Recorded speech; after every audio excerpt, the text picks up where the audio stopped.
대원에서 우리 그냥 동아리로 모이던 모임이 이런 모임으로 이제 자리 잡아서 계속해서 이제 졸업하고 나서도 여러분들이 이런 모임을 가지신다고 하는 것 굉장한 일이라고 생각되어집니다. 되게 이제 목사님들 이렇게 모이는 게 제일 어려운 일이죠. 그죠? 목사님들과 관련해서 어려운 게 몇 가지가 있는데 첫 번째 모이는 게 어렵고요. 그 다음에 이제 제가 오늘 해야 할 일이 어려운데 목사님들 앞에서 무슨 얘기를 한다는 건 어렵습니다. 그죠? 예. 왜냐하면 목사님들은 다 가르치시는 분들이기 때문에. 그러나 여러분들은 늘 잘 성경적으로 배워서 그것을 가르치시기에 열심히신 분이라고 생각하기 때문에 참 감사한 마음으로 특별히 이 주제 성경적 예배를 어떻게 할 것인가 하는 이 주제는 굉장히 의미 있는 주제라고 생각하고 이 일에 또 같이 한 부분을 참여할 수 있게 해주셔서 너무 감사를 드립니다. 평소에 아나톨레가 열심히 각 총신에서나 뭐 합신에서나 각 신학대학원에서 이렇게 가만 봤더니 감신, 목원대 이렇게 있는데 아까 간사님께 얘기했는데 그러면 이제 협성대도 있어야 되는데 협성대만 없다고 그러고요. 근데 아마 거기도 이제 곧 개척을 할 거라고 그런 얘기를 이제 들었어요. 그래서 여러 곳에서 한세대 등등등 모든 곳에서 많은 사람들이 이렇게 같이 하시는 것에 대해서 너무 감사를 드리고 우리를 하나로 묶는 것이 성경이라고 하는 것을 우리는 압니다. 그죠? 성경이 우리를 하나로 묶죠. 그래서 여러분들이 이제 각 교단이 다르지만 성경 안에서 하나가 더 있으니까 그게 이제 우리의 갈 방향 아니겠어요? 하나님 나라의 극치 상태에 있을 때 거기에는 각 교단이 따로 있지 않을 겁니다. 그죠? 신학교마다 따로 이렇게 모이지 않을 것이고 그러니까 여러분들은 그 하나님 나라의 극치 상태를 지금 여기서 미리 맛보는 그 일을 하고 있다 하는 것을 생각할 수 있습니다. 그죠?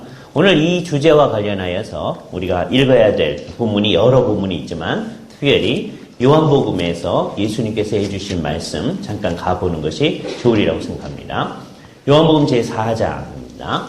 앞부분은 여러분이 잘 아시니까 그냥 눈으로 쭉 보시고 이제 어디를 가시느냐 하면 19절서부터 봅니다. 이 여인하고 이제 얘기를 시작하신 거죠. 사마리아 여인하고 얘기를 시작하셔서 이 여인이 드디어 예수님이 범상치 않은 분임을 생각하고 아직 예수님이 메시아다 또는 그리스도다 이런 생각은 아직 못 가지지만 범상치 않은 분임을 생각하시고 이 사람이 하는 얘기의 시작이 19절입니다. 여자가 가로되 주여 내가 보니 선지자로소이다. 그러면서 자기 마음속 깊은 곳에 있는 질문을 하나 제시합니다. 그죠? 이럴 때가 이제 이렇게 여러분들처럼 가르치는 사람들로서는 굉장히 좋은 때이죠.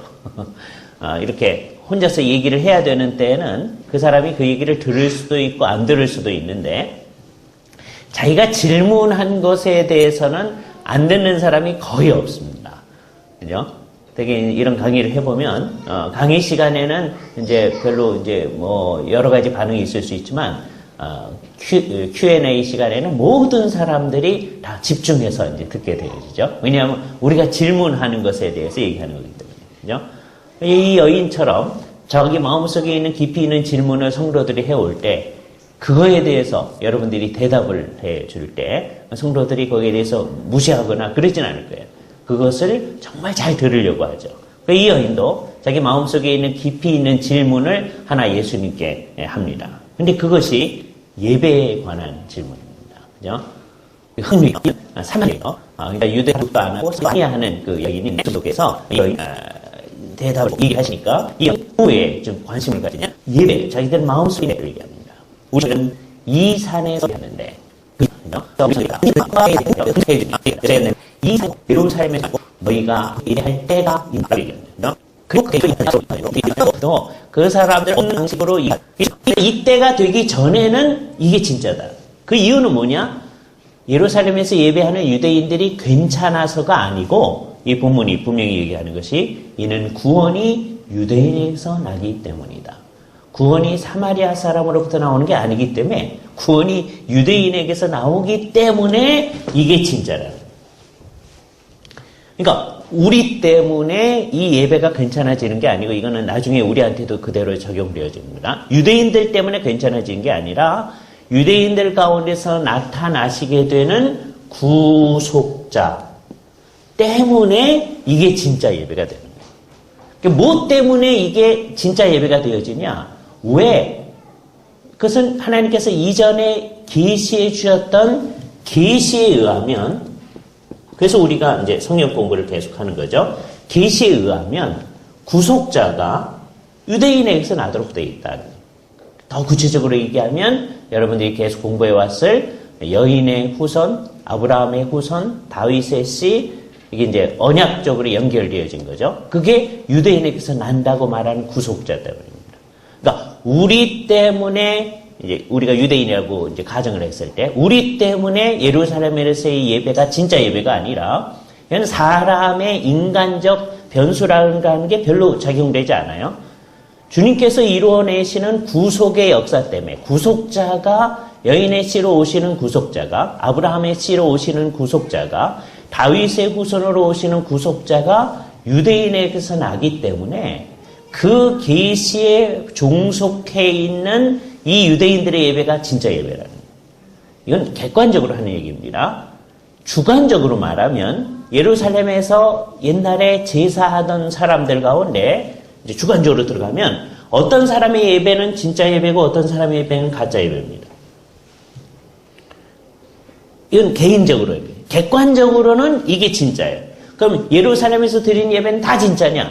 그러지 아니하고 그 사람이 계시를 얼마나 제대로 믿느냐에 따라서 이게 진짜가 되고 가짜가 되는 거예요. 그러니까 이거는 옛날의 예배의 원리하고도 똑같은데요. 구약에는 이 예배라고 하는 형태를 제사의 형태로 했었습니다. 구약적 예배. 네. 그래서 아주 대표적인 예가 이걸 여기서는 여러분들한테는 아주 편안하게 얘기할 수 있어요. 가인과 아벨의 제사를 이게 성경을 열심히 하는 분들이니까 가인은 식물을 하나님께 드렸기 때문에 안 받으셨고 아벨은 양을 잡아 드렸기 때문에 받으셨다라고 하지는 않겠죠. 예? 적어도 아나톨레는 그렇게 얘기하면 안 됩니다. 성경을 제대로 공부해 왔으니까. 그죠?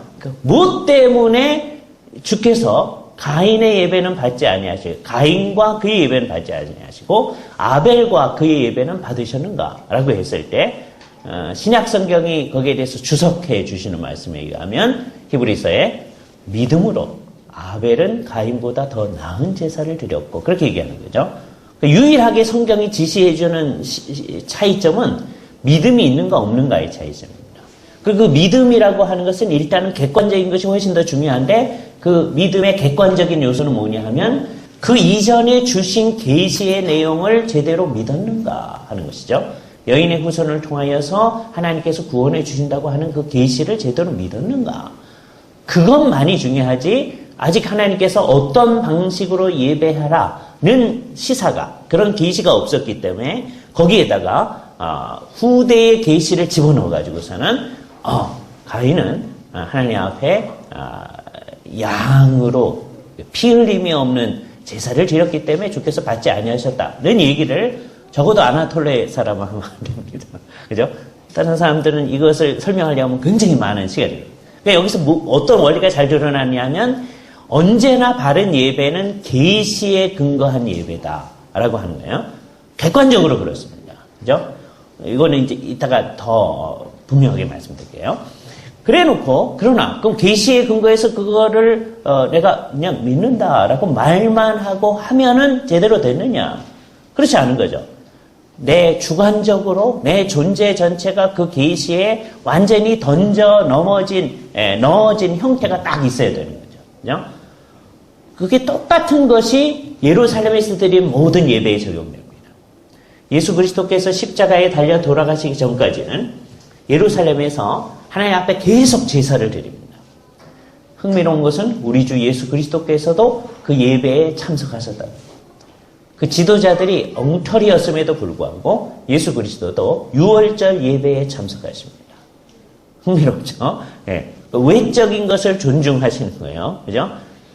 예수 그리스도께서 십자가에 달려 돌아가시고 나면 곧바로 제사가 폐지되는 건 아니고, 아주 흥미로운 것은 예수님이 30년에 이제 돌아가셨으면요, 예루살렘이 파괴되는 70년까지, 그러니까 40년 동안입니다.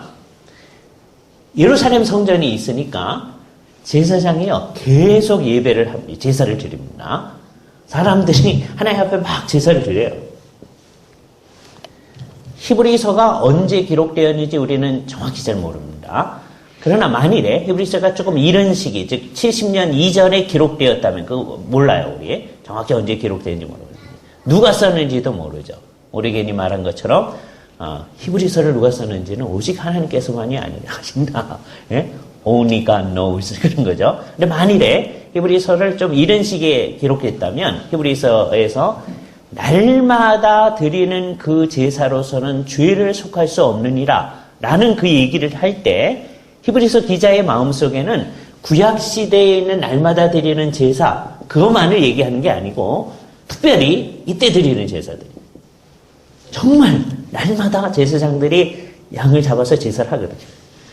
그러니까 이 세상에서 제일 웃기는 상황이 이 상황, 이 40년 동안 드리는 제사. 하나님은요, 그 제사의 온전함을 예수 그리스도의 십자가에서 다 이루셨어요. 제사가 완성되어졌어요. 그런데 사람들은 계속해서 제사를 드리고 있어요. 주님께서 뭘 하셨는지 모르기 때문입니다. 그죠? 하나님의 계시에 주의하지 않을 때 나타나는 가장 이런 상황을 우리가 아이러니라고 하죠. 웃기는 상황이에요. 옛날에 반어적이다 이렇게 흔히 이제 얘기하는데 요즘 젊은 사람들이 쓰는 말로 웃기는 상황입니다. 하나님은 제사를 완성하셔서 이제 더 이상 제사를 드릴 수 없음에도 불구하고 사람들은 계속해서 제사를 드리고 있어요. 정말 웃기는 상황이에요. 그러나 예수님께서 이 사건을 십자가를 바라보시면서 얘기를 하시는 이 4장, 요한복음 4장에서는 아직 예수님이 십자가 지시기 전입니다. 그러니까 아직 예루살렘에서 드리는 예배가 유효한 예배예요. 그리심사 안에서도 계속 예배를 드려요. 옛날서부터 해왔고 지금도 합니다. 그러나 그것은 다 안 되는 거다. 제대로 된 게 아니다. 너희는 알지 못하는 것을 예배한다. 그러니까 제대로 되지 않은 예배는 다 알지 못하는 것을 예배하는 예배가 됩니다. 오늘 맨 마지막에 결론도 이렇게 되는 거예요. 우리가 예배를 한다고 하는데 어떤 예배는 알지 못하는 것을 경배하는 예배가 되어질 수도 있다는 겁니다. 그죠?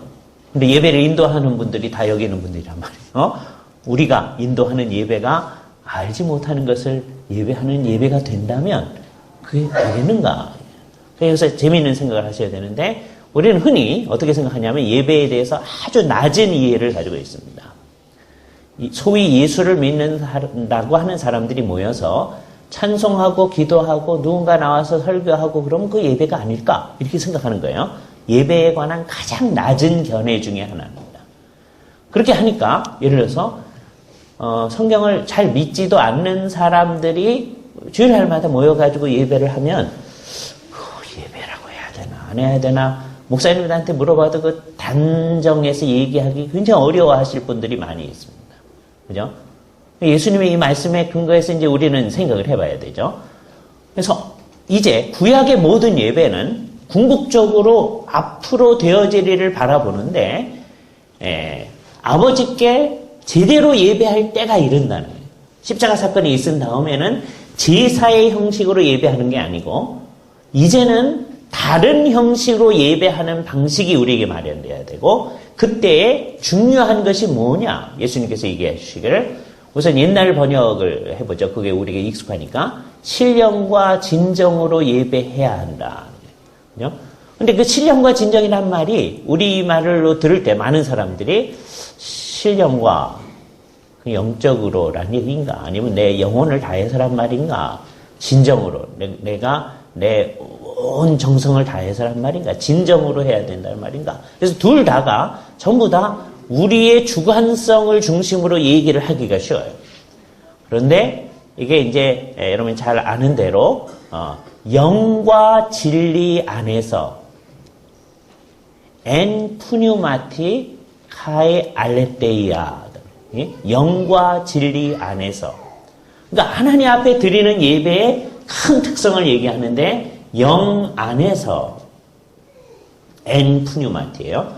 예수님이 천명하신 큰 원리가 이겁니다. 성경적 예배는 어떤 예배여야 되느냐? 구약시대에도 마찬가지예요. 영 안에서 드리는 예배여야 된다. 그때 그 영이 개개인의 사람의 영혼이냐 아니면 성령님이냐를 가지고 논쟁할 필요가 없습니다. 성령님 안에서 내 존재 전체가 다해지니까 영혼도 다해지는 거죠. 그러니까 이럴 때는 둘 다를 받아들이는데 더 큰 개념을 가지고 생각하는 것이 중요한 거죠. 성령님 안에서 예배해야 됩니다. 그리고 이제 또 하나는 진리 안에서인데 이건 좀 이따 이렇게 얘기하는 거예요. 왜 그리심산에서 드리는 예배가 가짜였냐면 이건 진리 안에서 하는 예배가 아니기 때문에 계시에 근거한 예배가 아니기 때문입니다. 그래서 비슷한 형태를 가지고서 그냥 하는 거예요. 그리심산에서 드리는 예배도요. 예루살렘에서 드리는 제사하고 비슷한 형식을 가졌을 겁니다. 거기도 제사장이 동원되어지고 비슷한 식으로 합니다. 그러나 주님은 그건 가짜라고 얘기하셔요. 그죠? 외적인 형식이 같다고 해서 진짜 예배가 아니다. 그건 이따가 이제 좀 얘기하기로 하고요. 그런데 예루살렘에서 드리는 예배 가운데서는 그럼 다 괜찮았냐? 그러면 그렇지 아니하고 그 개개인들이 제사장도 그렇고 예배하러 나온 제사하러 나온 그 사람도 그렇고 정말 성령님 안에서 그 일을 드렸을 때 그게 제대로 된 예배가 되는 거죠. 이것은 예수 그리스도께서 십자가로서 이 예배를 완성하신 다음에도 제사를 완성하신 다음에도 마찬가지입니다. 우리는 이제 제사의 형식으로 예배를 하지 않습니다. 왜냐하면 제사가 완결되어졌기 때문입니다. 그래서 이거는 이제 여러분이 요한복음 여기를 뭘 띄워 놓으시고요. 어디를 가보시면 아주 분명하냐면 여러 성경 구절이 다 그렇습니다만 히브리서 제 10장에 있는 말씀 히브리서 10장 앞부분은 다 중요합니다만 4절 이는 황소와 염소의 피가 능히 죄를 없이 하지 못함이니라. 그렇기 때문에 예수 그리스도께서는 어떻게 했느냐면 10절 이 뜻을 조차 예수 그리스도의 몸을 단번에 들이심으로 말미암아 우리가 거룩함을 얻었으며 그러므로 나타나는 결과 제사장마다 매일 서서 섬기며 자주 같은 제사를 드리되 이 제사는 언제든지 죄를 얻게 하지 못하거니와 오직 예수 그리스도는 죄를 위하여 한 영원한 제사를 드리시고 하나님 우편에 앉으셨다. 그래서 나타난 결론이 뭡니까? 17절 저희 죄와 저희 불법을 내가 다시 기억하지 아니하리라. 그러므로 예배와 관련해서 나타나는 결론은 18절 말씀 이것을 사하였은즉 다시 죄를 위하여 제사 드릴 것이 없느니라. 그러니까 이제 예수 그리스도의 십자가 사건 이후는 제사를 드리면 안 돼요. 그 전에는요 제사를 드려야 돼요. 그런데 이 사람들처럼 계시 바깥에서 자기들 마음대로 비슷한 형식으로 제사 드리면 안 되고 계시 안에서 제사를 드려야 됩니다. 근데 예수 그리스도께서 십자가에서 이것을 완성하신 다음엔 더 이상 제사를 드리면 안 돼요. 이게 신약의 큰 특성이죠. 그죠? 그래서 신약 교회가 나타났을 때는 이제 구약의 제사에 참여하지 않습니다. 예수 그리스도도 제사에 참여하셨어요. 그런데 예수님의 뜻을 받들어서 이제 우리는 제사에 참여하지 않습니다. 굉장히 중요한 거잖아요. 네. 그래서 신약교회는 이제 주님의 뜻대로 이제 해 나간 거예요. 근데 교회가 항상 그 주님의 뜻에 충실하기가 어렵습니다. 세월이 지나면 이제 정신이 나가거든요. 그러면은 어떤 현상이 나타나냐면 구약과 신약을 막 섞어가는 현상이 나타나요. 구약에 봤더니 아무 생각 없는 거예요. 구약에 봤더니 예를 들어서 이때부터 하나님의 이름을 부르더라. 그러면서 예를 들어서 아브라함 같은 경우에 아브라함이 제단을 쌓고 하나님께 경배하더라. 이렇게 되니까 이스라엘 백성들이 아주 제대로 됐을 때 안 드리던 유월절 제사를 하나님께 드리잖아요. 그래서 마음들이 어떻게 가냐면 그러니까 우리가 하나님 앞에 제대로 됐을 때는 제사를 드려야 되겠다. 이렇게 생각이 돼요. 그래서 신약 교회가 예배를 하는데 예배를 자꾸 제사로 드린 경우가 있어요. 그 교회가 지금도 계속 그렇게 하고 있는데요. 천주교회입니다. 지금도 예배를 할 때마다 하나님 앞에 제사를 한다. 신약과 구약을 섞어서 하기 때문에 예배에 인도하는 분들이 프리스트가 되는 거죠. 그리고 이 용어는 천주교회의 이 예배를 제사라고 보는 그 개념을 개혁한 교회들에서도 정신이 나가면 그냥 사용합니다. 그래서 이 용어를 쓰면 안 되겠다는 얘기를 처음에 얘기했던 루터가, 루터의 글을 보면 반쯤은 목사라는 말을 써요. 미니스터. 근데 옛날서부터 쓰던 사제란 말도 그냥 씁니다. 그러니까 루터파 안에서는 이 두 용어가 혼용이 됩니다. 똑같은 일이 성공회 안에서도 나타나고 있어요. 그래서 지금도 거기서는 어떤 사람이 성공회에서 신학교에서 이제 공부를 할 때 당신은 성공회 목사가 될 겁니까? 그렇게 질문했을 때 별로 대답하지는 않습니다. 그러면서 이제 옆에 있는 친구들이 툭툭 쳐요. 너 쟤한테는 그렇게 질문하면 안 된다. 뭐라고 질문해야 되는데? 너는 성공회의 사제가 될 것이냐? 그렇게 질문해야 됩니다. 그죠? 그 사제 의식이 아직도 있는 거죠. 그러니까 예배를 제사라고 지금 생각하는 거예요. 그죠? 예. 이게 흥미로운 겁니다. 그게 뭐 비슷하냐 하면, 요 상황 비슷합니다. 그분들은, 성공회하고 루터파는요, 예배를 제사라고 생각하지 않아요. 그런데 아직도 그 용어가 남아있는 거예요. 그래서 프리스트예요. 그죠? 예. 우리 그 성공회가 이제 미국으로 가면, 미국의 그 감독교회가 되겠습니다. 에피스코펄 처치. 거기서 이제 우리나라의 선교사로 파송받아 왔던 분 중에 한 분, 아주 유명한 분, 예수원을 세우신 분이 있어요. 누구시죠? 대천덕, 그 다음에 신부님 그러잖아요. 예? 왜 신부님이라고 그러죠? 그분이 그 에피스코팔 교회의 프리스트이기 때문에 예? 그분이 천주교 신부님이 아니고 예? 거기서 계속해서 프리스트란 말을 쓰는 거예요. 예?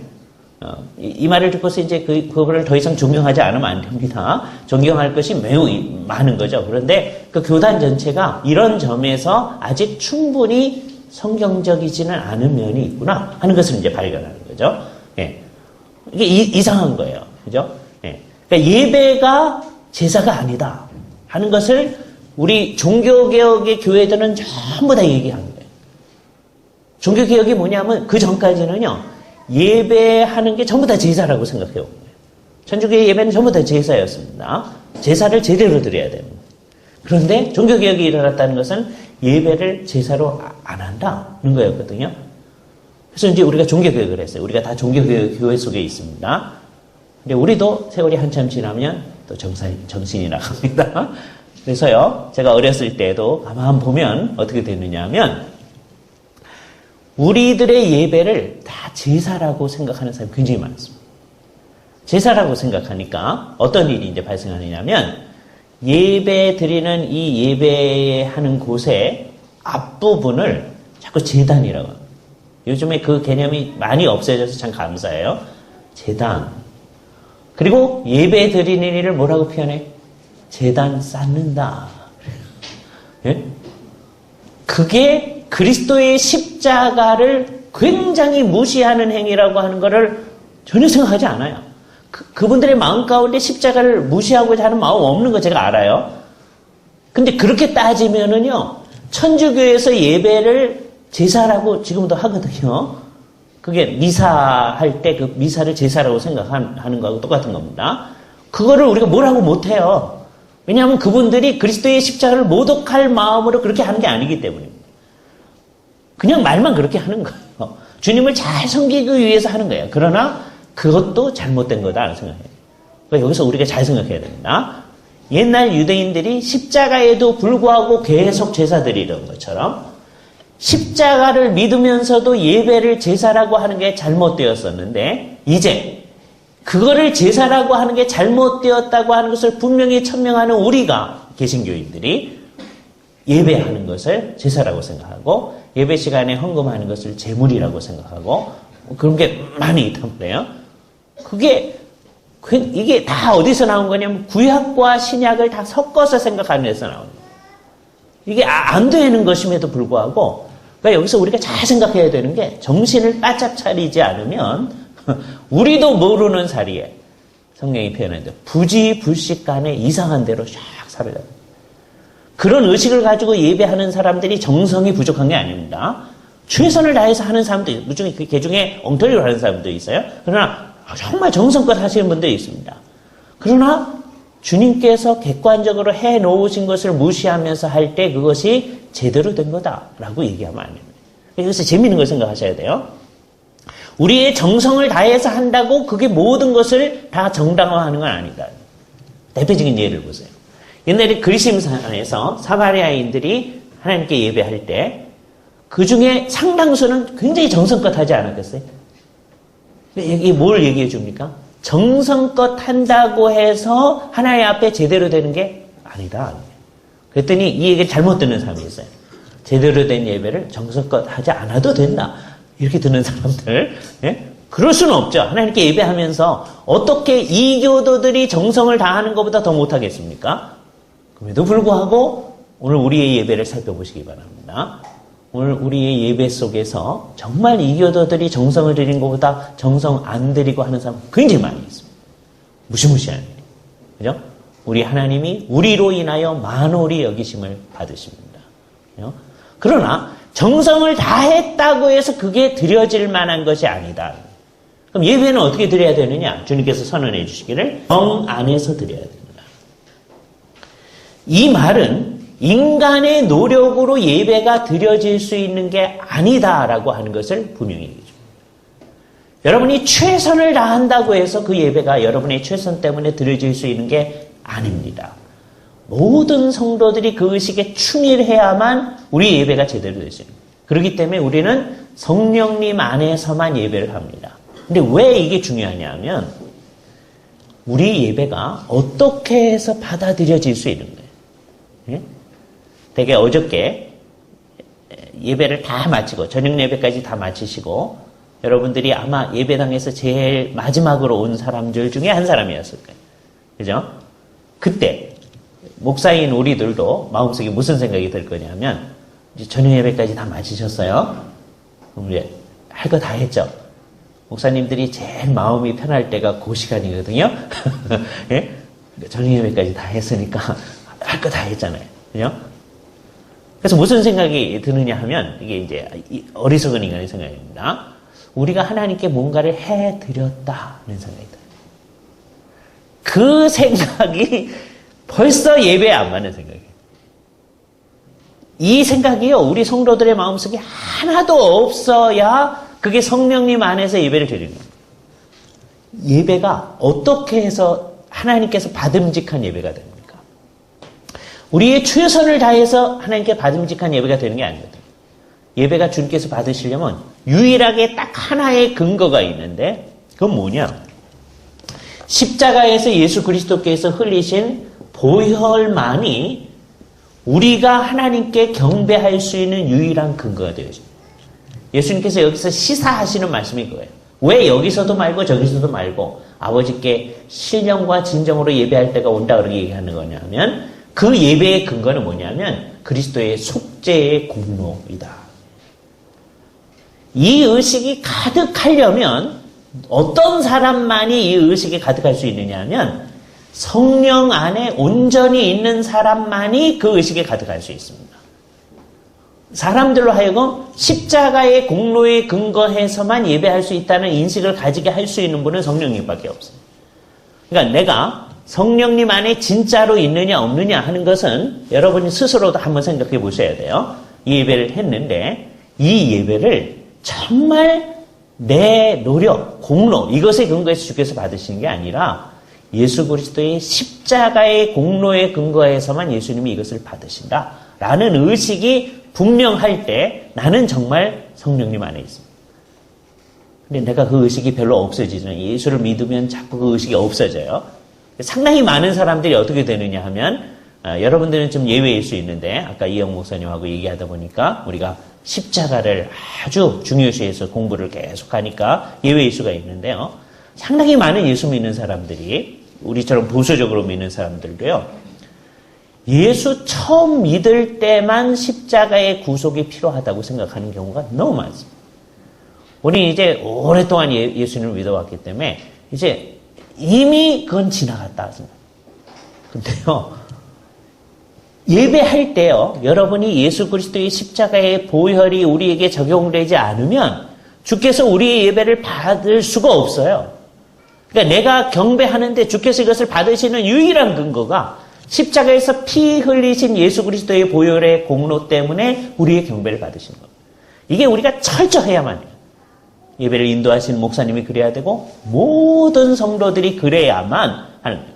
이 의식이 가득 차면 예배가 마쳐진 다음에 우리의 마음이 오늘 해야 할 거 다 했다, 이런 마음이 들 수가 없어요.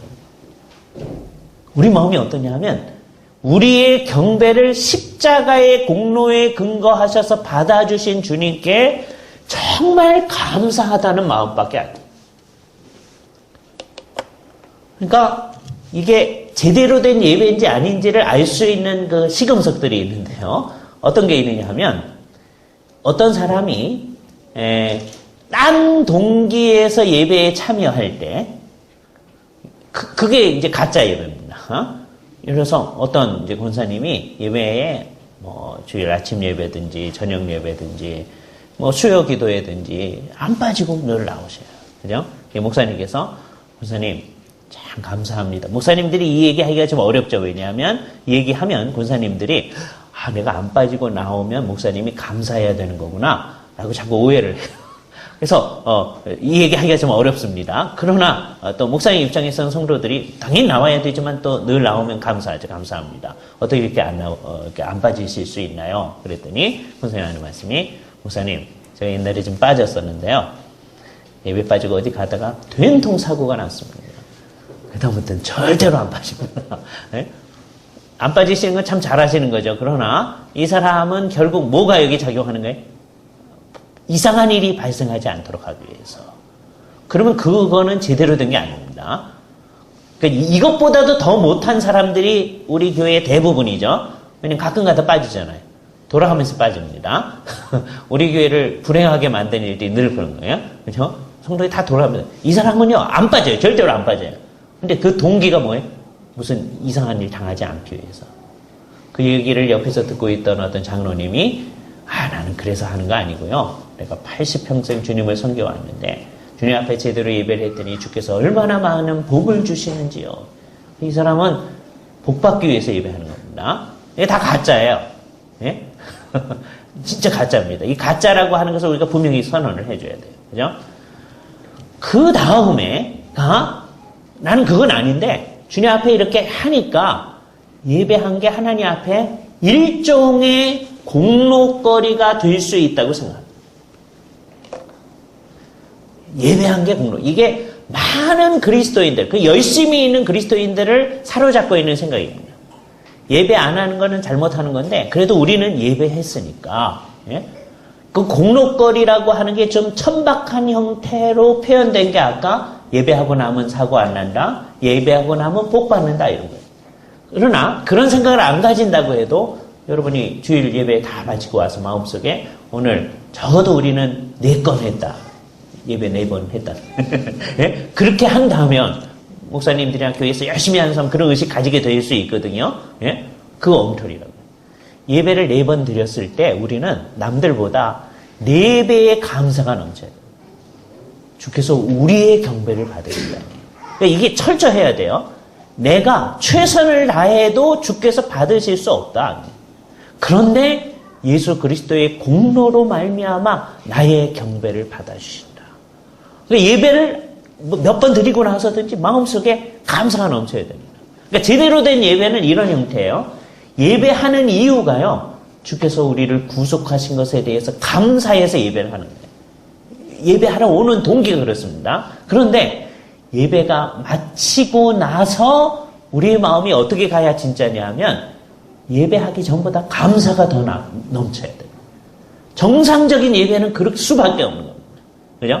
어느 교회가 정말 제대로 된 교회다라고 하면은요, 이 사이클이 성도들에게서 반복되어졌을 때 이게 제대로 된 교회입니다. 모든 성도들이 주일날 아침에 예배하러 오는데 왜 오느냐?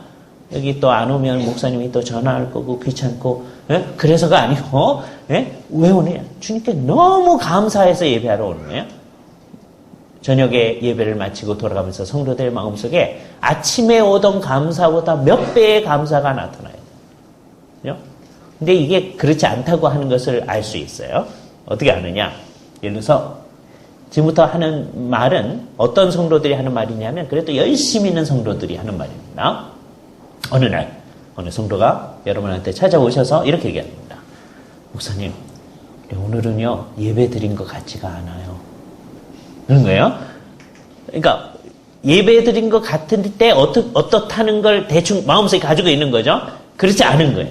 그죠? 예배 드린 것 같은 건 어떤 거예요? 내 마음속에 무슨 뭉클하거나 뭐 어떤 게 있거나 뭐 이래야 예배 드린 것 같은 거죠. 그죠? 그걸 소위 은혜 받았다고 표현을 합니다. 근데 잘 보세요. 그게 누구 중심으로 예배를 바라보는 거냐면 우리 중심으로 보는 거예요. 나한테 어떤 일이 있어져야 예배 드린 것 같은 거예요. 예배는요, 전적으로 하나님 중심적인 행위입니다. 하나님께 절하는 거거든요. 그러니까 나한테 어떤 일이 있건 없건 간에 이거는 발생하는 거여야 되는 거예요. 근데 우리가 하나님 중심적인 예배조차도 다 우리식으로 다 바꿔놓고 있어요. 그래서 내 속에 어떤 게 일어나야만 예배 드린 것 같고 그렇지 않으면 예배 드린 것 같지도 않고 이런 거예요. 그러나 정상적으로 생각하면 어떻게 돼야 되느냐면 우리의 마음은 예배한 다음에 그리스도의 십자가의 구속에 철저히 의존하게 되면요. 예배한 다음에 마음속에 감사가 넘치게 되죠. 그리고 그 일은 지금 여러분이 이 얘기를 따라오다 보면 머리로는 이게 됩니다. 그래야 되지. 그런데 이게 진짜 되려면요. 여러분이 성령님 안에 있어야만 그것도 충만히 있어야만 그게 예배 시간마다 그게 되는 거예요. 제일 불행한 사람이 누구냐? 머리로는 이게 되는데 물론 그 사람보다 더한 사람 머리로도 이게 안 되는 사람들이 있어요. 예배는 예배하고 나면 뭐 어떻게 돼야지 이렇게 생각이 계속 있는 사람들 이 세상에 얼마나 많은지 모릅니다. 그러나 적어도 여러분처럼 성경에 관심이 있는 분들은 머리로는 이게 될 수 있습니다. 머리로는 예배는 그리스도의 공로에 십자가 공로에 근거해서 드리는 거지. 십자가 공로 아니면 도무지 예배가 드려질 수 없다. 그러니까 예수 믿은 지 30년, 40년, 50년 된, 60년 된 사람도 80년 된 사람도 그리스도의 십자가를 날마다 필요로 하는 겁니다. 그래야 예배가 드려질 수 있다는 거예요. 우리는 옛날에 처음 예수 믿었기 때문에 이제는 더 이상 예배는 그리스도의 보혈은 필요 없고 이제는 그 가사를 오용해서 제가 말할게요. 보혈을 지나 다른 데로 가야 되는 거 아니에요. 물론 보혈을 지나는 그 그리스도의 보혈을 항상 힘입고 있어야 된다는 뜻을 얘기하는 겁니다. 그렇죠? 진짜 그러니까 제가 그 가사를 오용해서 얘기하는 거예요. 예? 보혈을 그냥 지나서 이제 우리는 더 이상 필요 없다. 예수 믿은 지 오래된 사람들은 다 그런 생각을 합니다. 그러나 엄밀히 말하면요.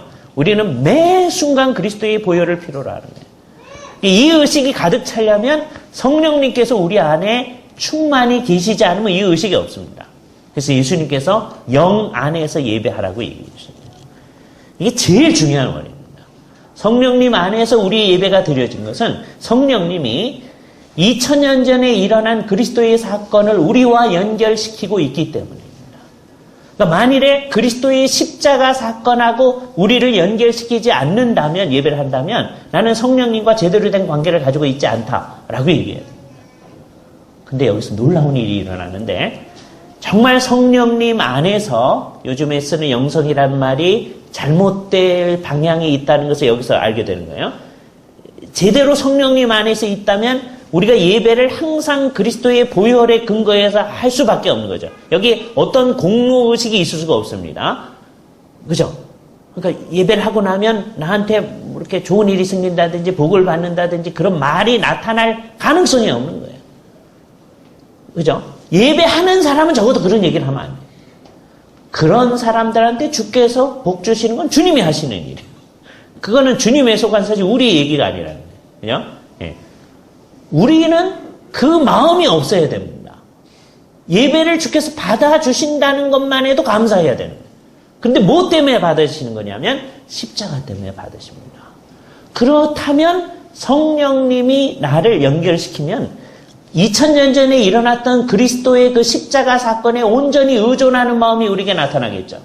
그럼 여기서 뭐가 일어나냐면 정말 내가 성령님께 의존해 있다면 어떻게 될 수밖에 없느냐 하면 그리스도의 십자가 사건으로 일어난 이 제사의 완성을 정말 믿게 돼요. 그럼 우리가 드리는 예배를 제사라고 말할 수가 없다는 게 자연스럽게 나타나요. 여기서 뭐가 나타나요?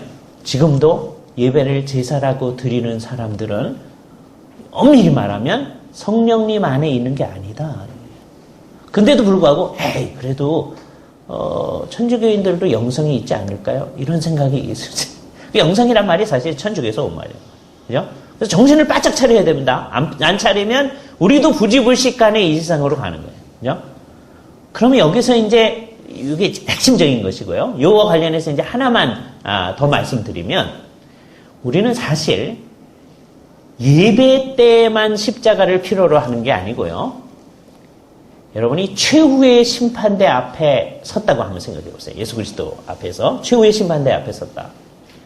그럼 그때 여러분들은 다 목사님들이고 사모님들이니까 지금 한 것만 가지고 최후의 심판대 앞에 설 때 주께서 착하고 충성된 종아 그럴 수 있겠죠. 그거 좀 안 될 것 같으면 지금 하는 것보다 우리가 앞으로 100배 더 한다고 해봅시다. 100배 더 하면 주께서 정말 착하고 충성된 종아 할 수 있겠죠. 그럴 수가 없다는 것을 성경을 공부하는 우리는 압니다. 그러니까 최후의 심판대 앞에서 주께서 우리를 온 세상을 향하여서 얘는 의로운 존재다라고 선언해 주시는 게요. 뭐 때문에 하냐면 여러분이 지금보다 100배 더하는 주님의 말씀을 따르는 삶의 근거에서 이 사람은 착하고 충성되다 선언하시는 게 아니고 오로지 예수 그리스도의 온전하신 구속의 공로만을 적용시켜 주셔서 그리스도로 우리를 감싸 주셔서 우리를 의롭다고 공개적으로 선언하십니다. 우리가 예수를 믿을 때 주께서 우리를 칭의하셨다고 우리 믿어요. 그것을 온 세상을 향하여서 선언하시는 겁니다. 우리가 이미 받았던 그 칭의의 근거가 뭡니까? 예수 그리스도의 십자가의 공로입니다. 우리는 최후의 심판대 앞에서도 그리스도의 십자가를 필요로 하는 사람입니다. 그리스도의 십자가 없이는 우리는 살아갈 수가 없는 사람입니다. 그죠? 그러니까 이제 우리는 예배 때마다 이 기도도 마찬가지예요. 기도를 주께서 응답해 주시는 근거가 뭐예요? 우리가 세게 기도하고 밤새도록 기도하고 철야해서 기도하기 때문에 주께서 들어주신 게 아니란 말이에요. 그랬더니 이 말을 또 오해하는 사람들이 있어요. 열심히 기도할 필요가 없다. 철야할 필요가 없다. 금식할 필요가 없다. 이렇게 오해하는 거 아니에요. 오죽하면 철야를 하겠어요. 오죽하면 금식을 하겠어요. 그게 필요한 겁니다. 그러나 내가 그것을 했다고 해서 주께서 들으시는 게 아니다. 우리의 기도를 들으시는 근거는 오로지 십자가의 보혈의 근거뿐이다. 그 인식은요, 성령님이 우리 안에서 이루시는 거예요. 그러니까 성령님에 충만하지 않으면 그 인식으로 가지 않습니다. 더 중요한 것은 머리만 그렇게 하는 게 아니라 실제로 여러분이 기도할 때나 예배할 때 찬양을 할 때요. 하나님이 당연히 받으셔야죠. 이런 거 안 받으시고 뭐 하세요? 이런 생각이 있을 수가 없는 겁니다. 주께서 이것을 받으시는 유일한 근거가 십자가뿐이다. 라는 인식이 딱 있는 거죠. 그럼 여기서부터 나타난 아주 독특한 이제 생각이 있는데 영 안에서 예배하는 사람은 아주 자연스럽게 진리 안에서 예배를 합니다. 진리 안에서 예배라고 하는 것은 언제든지 구약에서도 마찬가지였고 계시에 근거한 예배였어요. 그죠? 하나님의 계시에 근거한 예배. 그래서 이것을 종교개혁 당시에 사람들이 잘 깨달았어요. 종교개혁 당시에 사람들이 예배를 이렇게 진공 상태에서 하는 게 아니었거든요. 그 전에 예배를 해왔습니다. 천주교 예배를 해왔단 말이에요. 그런데 이건 안 되겠다라고 했을 때에도 천주교에서 드리는 그 예배가 일단 모델이 됩니다. 일단 마치 우리 예수 믿는 사람들이 처음 신약시대 예배를 드릴 때 회당 예배가 기본적인 모델이 된 것과 똑같습니다. 대신에 무슨 차이가 있느냐? 천주교에서 드리는 예배 가운데서 계시된 진리에 어긋난 것들을 빼기 시작합니다. 이게 굉장히 중요한 거죠. 여기서 입장의 차이가 나타나죠. 천주교회는 어떤 입장을 가지고서 예배를 하기 시작했느냐 하면 은혜만 된다면 어떤 것도 다 가져올 수 있다. 그래서 구약하고 신약을 막 섞어가기 시작합니다. 천주교회 예배는. 그래서 옛날에 구약에 보면 지성소가 있고요. 그거는 껌껌합니다. 근데 성소가 있어요. 성소에는 항상 등잔을 켜놓게 돼 있어요. 그죠? 그러니까 예배할 때 뭐 하기 시작했어요? 촛불을 켜기 시작했어요. 등잔을 또 촛대라고 번역하기 시작했어요. 예? 우리가 주의해야 됩니다. 옛날 성소 안에 있던 건 등잔이거든요. 램프 같은 걸 이렇게 해가지고 하는 건데, 촛대가 아니란 말이에요. 예. 근데 이제 예루살렘에서 이제 촛대 비슷한 걸 이제 파니까 촛대라고 생각하고 촛대를 갖다 놓기 시작해요. 예배 시간에 초를 이제 붙이기 시작했어요. 옛날에 왜 이 초 붙인 일이 시작됐느냐 하면요. 카타콤에서 예배를 한다고 한번 생각해 보세요. 꼼꼼하니까 뭐 하겠어요? 여기 우리가 불 켤 수 있는 데도 없고. 그러니까 그런 거 킨 거, 그죠? 조명을 위해서 킨 겁니다. 근데 이제 한참 하다 보면 그게 이제 무슨 의미를 부여하기 시작하는 거예요. 그죠? 그래서 이게 이제 확장되어져 가지고서는요, 이거 안 하던 교회들도 특별히 이제, 소위 대림절이라는 기간에 이상한 일을 하는 사람들이 이제 생겨지는데, 대림절 첫째 주간에 이제 촛불을 하나 켭니다. 그다음에 두 번째 주간에 2개, 세 번째 주간에 3개 켜요. 예? 그래서 이제 성탄을 맞아요. 그게 천주교회에서 막 만들어낸 거예요. 은혜스럽다 그러면 만들어낸 거예요. 예? 그래서 천주교의 원래는 개교회가 만들진 않지만 교회 전체가 은혜스럽기만 하면 뭐든지 다 가져오는 거예요. 그래서 예배가 제사가 되었던 거예요. 은혜스러우니. 그죠? 그래서 구약과 신약이 막 섞여지고요. 어떻게 되어지느냐 하면 시편에 보면 성전에 올라가는 노래 있잖아요. 그래서 예배 중에 층계송이 있습니다. 층계송, 올라가는 노래 그런 거예요. 그러니까 천주교의 방식은 뭐냐 하면 하여튼 은혜가 되면 뭐든지 다 가져오는 거예요. 여러분 교회를 지배하고 있는 예배의 원리가 뭔지를 제가 지금 3가지 모델을 얘기할 텐데 어느 게 여러분 교회의 예배를 지배하는 모델인지 잘 생각해 보세요. 천주교의 원리는 은혜의 지상주의예요. 그리고 그 은혜란 말이 정확한 말이 아니라는 걸 알 수 있겠죠. 은혜가 된다 그러면 뭐든지 들어옵니다. 성경이 어떻게 하든지 상관없어요. 예? 그리고 거기에 이제 한참 지나다 보면 전통이라는 게 굉장히 중요해지는 거예요. 전통적으로 해왔으니까 그게 계속 하는 거고 하는 거예요. 루터파 교회에서는 우리 형제교회인데 아주 중요한 변혁 하나를 이루었는데 예배가 제사가 아니다라는 것을 선언해줬어요. 그래서 그분들의 얘기에 동의해서 우리도 그것을 동일하게 얘기하는 겁니다. 예배가 제사가 아니다. 그죠? 그래서 예배를 인도하시는 분을 제사장이라고 하면 안 된다는 얘기를 루터가 처음 얘기해요. 근데 용어는 옛날부터 쓰던 용어니까 그냥 써요. 근데 우리는 그 용어를 없앴어요. 예? 철저하게 없앴어요. 정신이 나가면 또 목사님들 가운데서도 목사님은 제사장이다. 그런 우리 선배 목사님들 옛날에 보셨잖아요. 그죠? 한 걸음 더 나아가서 옛날에 제사장들이 11조를 받았으니까 모든 11조는 다 목사 거다. 그러는 분이 있어요.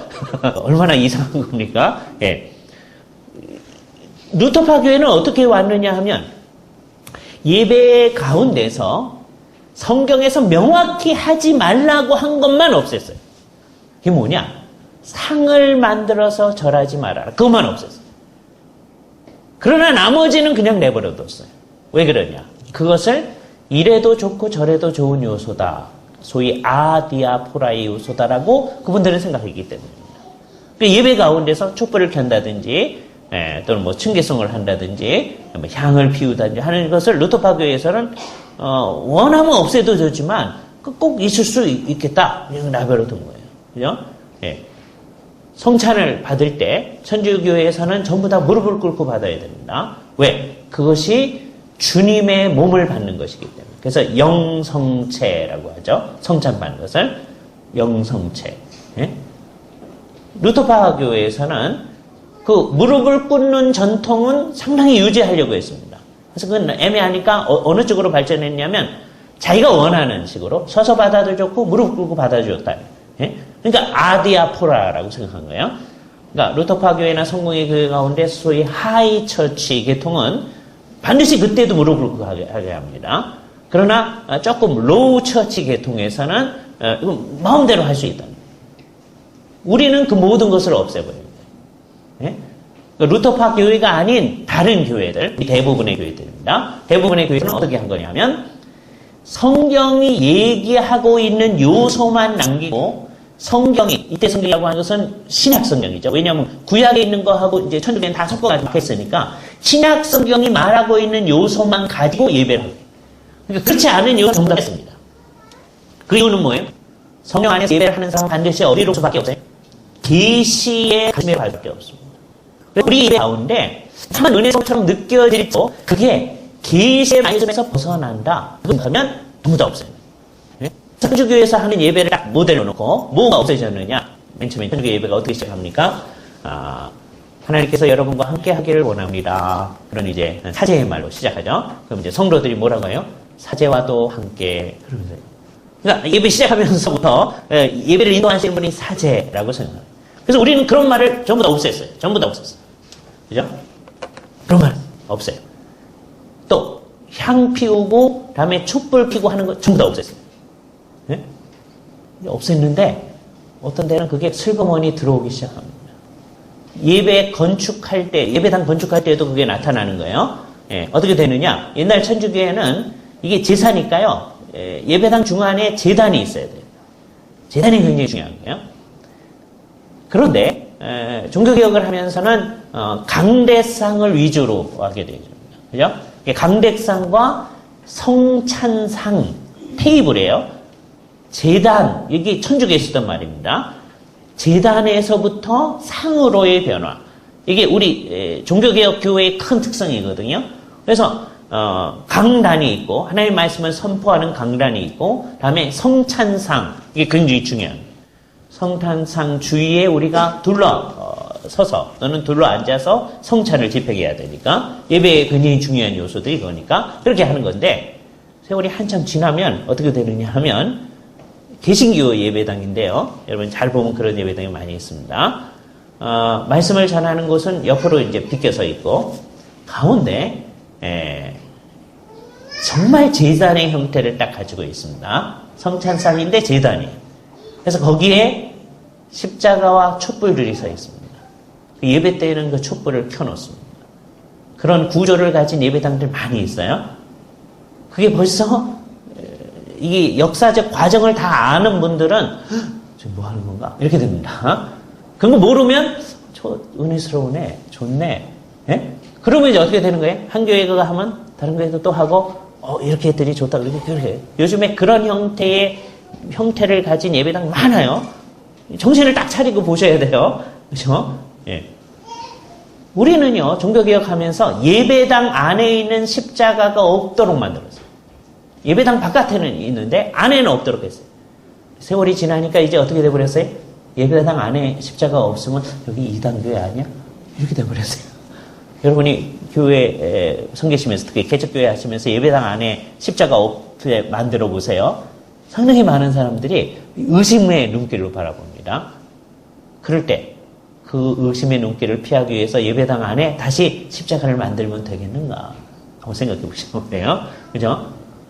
십자가를 중심으로 하는 교회는 예배당 안에 십자가가 없습니다. 아주 흥미롭죠.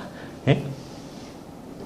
예배당 안에 십자가가 있으면 이게 재미있는 현상이에요.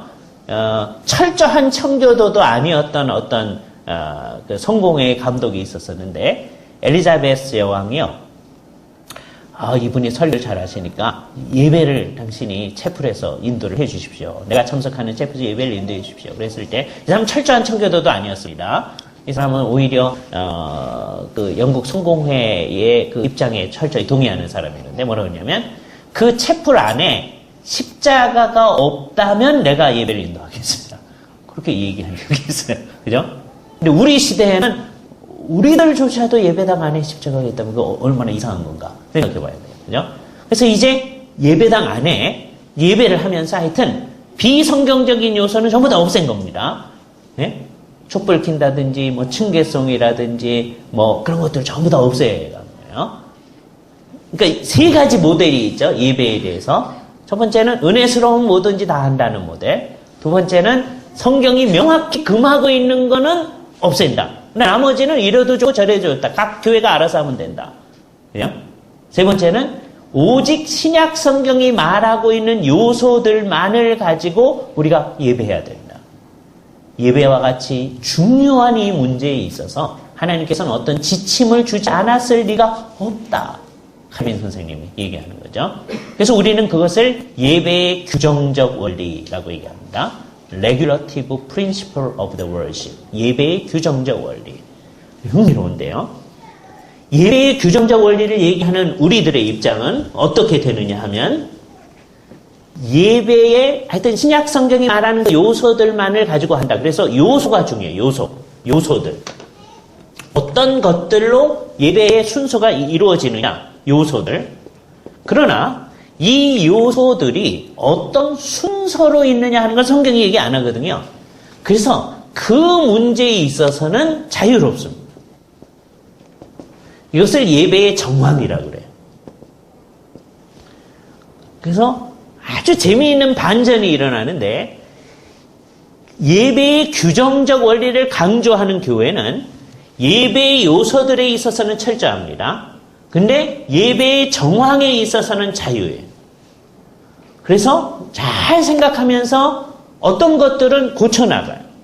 예를 들어서 루터나 칼빈이 처음에 이제 예배를 개혁했을 때 예배 앞부분의 순서에 무슨 순서가 있었느냐 하면요. 지난 한 주간 동안 우리가 잘못한 죄를 하나님 앞에 생각하시고 고백하는 시간을 갖겠습니다. 그런 순서가 있었어요. 죄의 고백 순서. 그리고 목사님께서 그에 대해서 적절한 요한일서에 있는 말씀 같은 말씀, 저는 미쁘시고 의로우셔야 우리의 죄를 사하실 것이요. 그런 말씀을 선언하는 말이 있었습니다. 사죄의 선포. 근데 이제 화랑개혁파교회에서 오랫동안 그걸 따라서 이제 하다가 기도할 때 우리가 죄 용서의 기도를 또 하는데 이게 반복되지 않느냐. 그래서요, 그거를 그냥 기도 속에 편입을 시켰어요.